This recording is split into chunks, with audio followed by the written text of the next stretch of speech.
There is way too much stress in the world because people are missing the key. Life can be very stressful and has a way of finding our triggers and pushing them over and over. I've definitely had my fair share. Stress wreaks havoc on our minds and our bodies. I've seen it cause cancer tumors to double in size. A lot of people think that the only way to reduce stress is to avoid it.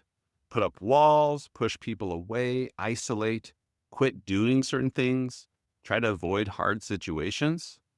However, that leads to feeling alone, not really living, and actually makes things worse in the long run. Others think the ultimate solution is to do things to calm down when stressed. Deep breathing, medicine, exercise, meditation, music, or something else. Those are all good, but they are only addressing the symptoms, not the root cause. In reality, most people go into coping and escaping, binge watching, emotional eating, spending money, or even addiction or self harm. There's a better way. Our stress triggers accumulate over time. As a child, most of us were carefree, but then pressures from society and traumas we experience lead to more and more stress triggers. The real solution is to bust these triggers. Any triggers we bust can't trigger us anymore. It frees us, lets us start really living our life, and brings us more joy.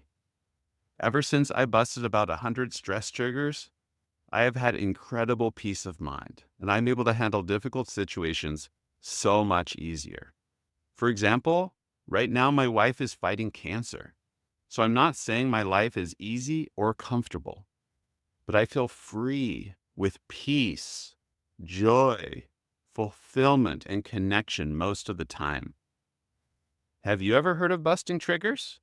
I'd love to hear in the comments, especially if you already know ways to do it. The best tool I've found for this is called the Trigger Buster. I'm going to walk a group of people through it soon, so you can actually experience it if you'd like during my upcoming workshop on conquering stress. Click the link or send me the message stress for more details.